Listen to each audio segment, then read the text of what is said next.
Doctor BR Ambedkar Konaseema జిల్లా P Gannavaram నియోజకవర్గంపై TDP అధిష్టానం దృష్టి పెట్టిందా?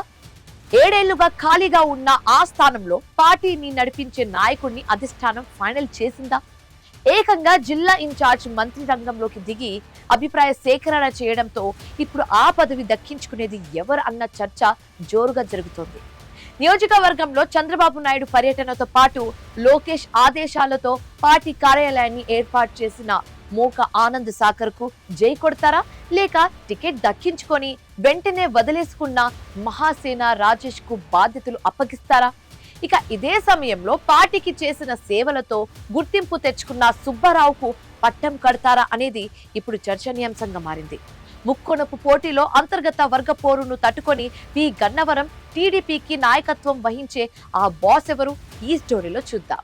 డాక్టర్ బిఆర్ అంబేద్కర్ కోనసీమ జిల్లాలోని పి గన్నవరంలో తెలుగుదేశం పార్టీ ఇన్ఛార్జ్ నియామకం అంశం తెరపైకి రావడంతో స్థానిక రాజకీయాలు ఒక్కసారిగా తీవ్ర ఉత్కంఠను రేపుతున్నాయి.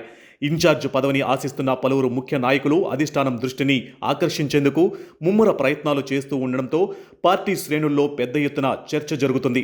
జిల్లా ఇన్ఛార్జ్ మంత్రి అచ్చెన్నాయుడు స్వయంగా నియోజకవర్గంలో పర్యటించి క్షేత్రస్థాయిలో అభిప్రాయ సేకరణ చేపట్టడంతో ఈ ఎంపిక ప్రక్రియపై ఉత్కంఠ నెలకొంది. పలువురు ఆశావాహుల పేర్లు బలంగా వినిపిస్తున్నప్పటికీ అధినేత నారా చంద్రబాబు నాయుడు తీసుకునే తుది నిర్ణయంపైనే అందరి దృష్టి నెలకొంది. ఈ ఇన్ఛార్జ్ రేస్లో 2022 నుంచి పి గన్నవరం నియోజకవర్గంలో పార్టీ కార్యక్రమాలు, ప్రజా సమస్యలపై నిరంతరం చురుగ్గా పాల్గొంటూ తనకంటూ ప్రత్యేక గుర్తింపు తెచ్చుకున్న నియోజకవర్గ కో కన్వీనర్ మోకా ఆనంద్ సాగర్ పేరు ప్రధానంగా వినిపిస్తుంది.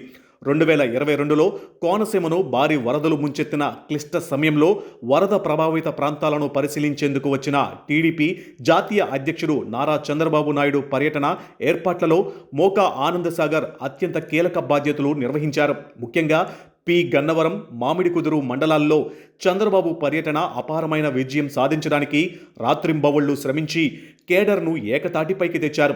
ఆ తర్వాత కూడా నియోజకవర్గంలో పార్టీ పిలుపునిచ్చిన ప్రతి కార్యక్రమాన్ని తన భుజాన వేసుకుని నడిపించారు.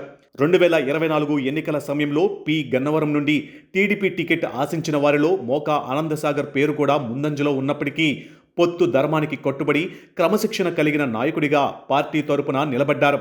టీడీపీకి కంచుకోట అయిన పి గన్నవరం సెంటర్లో స్వర్గీయ ఎన్టీఆర్ విగ్రహం లేకపోవటం పెద్ద లోటుగా ఉండేది. ఆ లోటును భర్తీ చేస్తూ పి గన్నవరం నడిబొడ్డున భారీ ఎన్టీఆర్ విగ్రహాన్ని ఏర్పాటు చేయడంలో ఆనంద్ సాగర్ కీలక పాత్రను పోషించారు. అంతేకాకుండా పార్టీ అధికారంలోకి వచ్చిన నియోజకవర్గ కేంద్రంలో పార్టీ ఆఫీసు లేకపోవడంతో మంత్రి నారా లోకేష్ ఆదేశాల మేరకు ఆనంద్ సాగర్ స్వయంగా ముందుండి సొంత నిధులతో నూతన పార్టీ కార్యాలయాన్ని ఏర్పాటు చేశారు. ఆర్థికంగా బలమైన నేపథ్యం ఉండడమే కాకుండా పార్టీకి ఏ అవసరం వచ్చినా ఖర్చు చేయగల సమర్థవంతమైన నాయకుడని కేడర్ భావిస్తుంది. మరోవైపు పి గన్నవరం టీడీపీ ఇన్ఛార్జ్ నియామకం రేసులో మహాసేన రాజేష్ పేరు కూడా పొలిటికల్ సర్కిల్స్లో వినిపిస్తుంది. 2024 ఎన్నికల్లో మొదట టీడీపీ అభ్యర్థిగా రాజేష్ పేరును ప్రకటించినప్పటికీ స్థానిక ఆందోళనలు, పొత్తుల్లో భాగంగా ఈ స్థానం జనసేనకు కేటాయించడంతో ఆయన రేసు నుంచి తప్పుకోవాల్సి వచ్చింది. ఇప్పుడు మళ్లీ ఇన్ఛార్జ్ ఎంపిక వేళ రాజేష్ వర్గం తమ ప్రయత్నాలను వేగవంతం చేసింది. ఇదే సమయంలో అంబాజీపేట మండలానికి చెందిన నాగాబత్తుల సుబ్బారావు కూడా ఈ పదవిని ఆశిస్తున్నారు. కరోనా సమయంలో నిరుపేదలకు చేసిన సేవలు, 2021లో మాచవరం పంచాయతీ సర్పంచ్గా ఆయన సతీమణి సాధించిన విజయాన్ని ప్రాతిపదికగా చూపిస్తూ సుబ్బారావు కూడా బలమైన పోటీ ఇస్తున్నారు.